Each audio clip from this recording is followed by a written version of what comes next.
Well, the president, of the many remarkable things he said during that 10-minute speech, he said something about what Iran is up to regarding its nuclear program right now. He used the present tense to say that Iran is pursuing nuclear weapons today. To be clear, that was not included in the global threats assessment as delivered to Congress in March of this year by the president's appointed Director of National Intelligence. As per my own reporting, speaking with intelligence officials just in the last couple of days, the Israeli intelligence that he referenced there did not change the U.S. assessment. And in fact, that intelligence existed a number of weeks ago. If the president is privy to new intelligence that contradicts the already public U.S. threat assessment about Iran's nuclear program, then he owes the American people an explanation as to what that new intelligence is. And in fact, the relevant committees in Congress, Intelligence Committee, Senate Armed Services Committee, need to call back the Director of National Intelligence, Dan Coats, to say, do you stand by what you said in March? Or Secretary of State Pompeo, now on his way to North Korea, does he stand by what he said in April? Because if that is true, then there's something new the president knows that the American people need to know and Congress needs to know. If not, it raises a question as to whether the president is accurately presenting what U.S. intelligence is regarding Iran's nuclear program. The other point I would make is this. The president said that Iran will now want to sit down at the table and negotiate a new deal. He makes the case for that.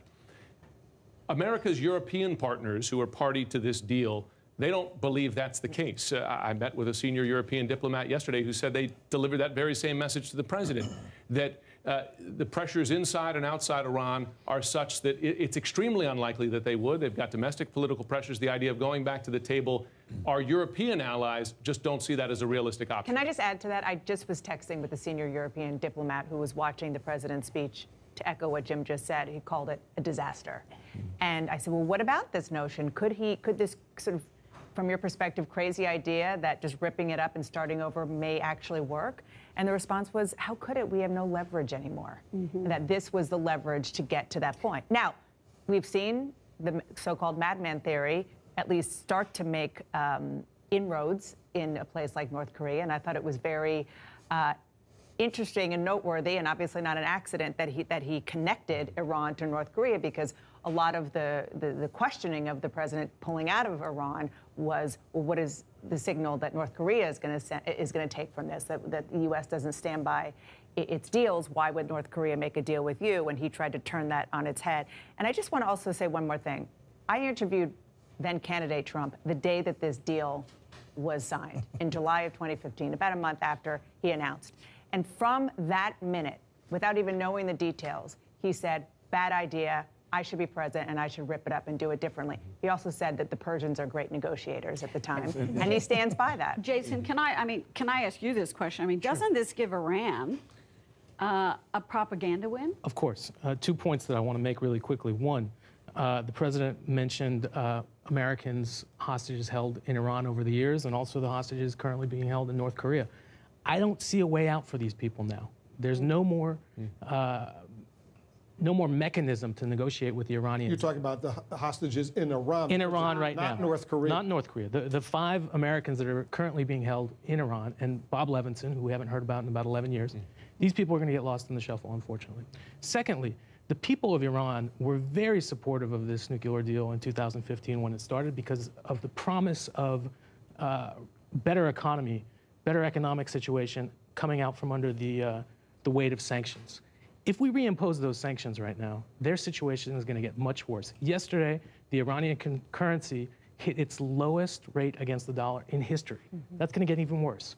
So I think that the rhetoric coming out of Tehran will be very strong, but I also think that there'll be a lot of disappointment among the Iranian people. This is a gift to the hardliners in Iran, Wolf.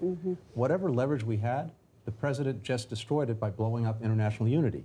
It took years to put together an international coalition to exert the kind of pressure to get Iran to the table.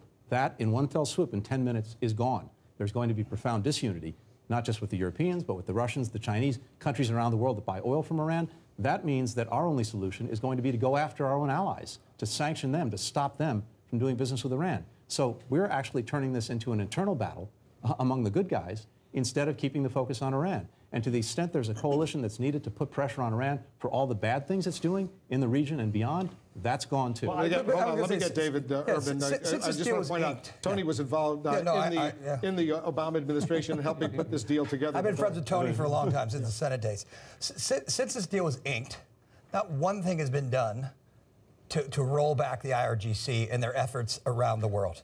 Is that correct, Tony? I mean, what are the European allies? What has anybody done to halt the proliferation of Hezbollah and Hamas sponsoring terrorism, acting as a proxy for Iran? And that's where the bigger deal comes in. No, but is there anything? The president had an opportunity nobody has done to bring anything since Europeans this deal was along to do more. signed since then. So we waited and waited, just hoping and wishing something was going to happen, and it didn't happen. I think now something will happen. Can I just make a point about that? I do think one of the big challenges for the president is exactly on this point, which is why not use what coalition you have to target the bad actions, the support for terrorism, the destabilizing of the area. Maybe he loses an opportunity to do that now, and that is a significant challenge. On the other side of this, if the president and his team believe there was an original sin here, and that was the deal that you were involved with negotiating, then why not try a different course? I don't think that we should accept as fact that because there's been a big disruption here, that everybody walks away and goes home, that the Europeans won't do business with us. Now, come on. The Europeans do lots of things that are not on the side of the United States. They did it before the Iraq War, where they want to do business with these countries, and maybe a tougher line needs to be taken with them, and maybe something else could be constructed, or maybe not. I'm saying this is hard, and I think there is an establishment reaction to this saying, oh, well, wait a minute, he has broken some China here, and only a disaster follows. I don't know that that's the case or not the case, but I think his supporters and opponents of this deal, who are not all supporters of Donald Trump, may say, maybe we can take a new look at this and do something different. But David, that's exactly what was happening. And Macron, President Macron, France came and said, we can do a bigger deal. And we can put more pressure on Hezbollah. We can put more pressure on the IRGC Quds Force. We can put more pressure on their missile tests. We'll keep the nuclear deal in place, and then we'll build on it. That was the bigger deal that President Trump actually had a chance to leverage. That's now gone. I think he's blown up that proposition. But Tony, my simple point was, why hadn't that been happening since this deal was started? Why did they just start? Why did they come to that conclusion last week? So actually a lot of things were happening, including from us, imposing sanctions, as we said from the beginning of this deal. Sanctions on Iran's other nefarious activities could and would continue. The Obama administration imposed them. Actually, strangely, this administration held back on imposing them. Hard to figure out. But the bottom line is that opportunity, which you're right, David, there was an opportunity, and it was moving in that direction. Now it would seem to be gone. So what's wrong if we know, and your reporting bears this out, that they have not violated the deal? Now, you could believe that they're ambling toward a nuclear program, but that they have not made progress under the grip of this deal.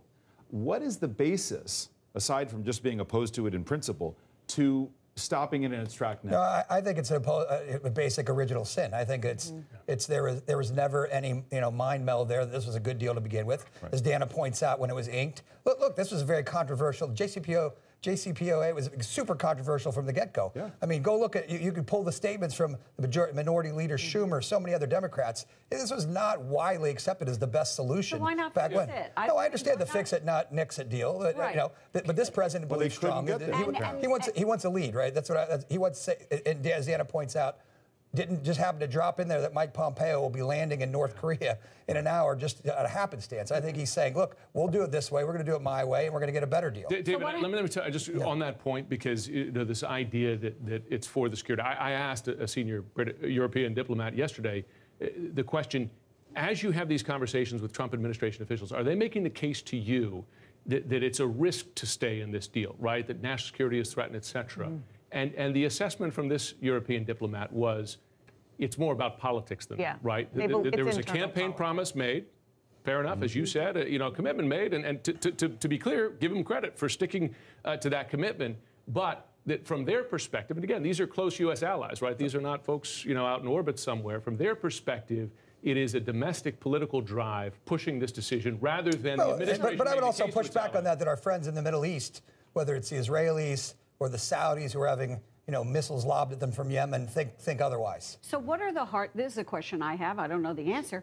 What are the hardliners going to do in Iran now?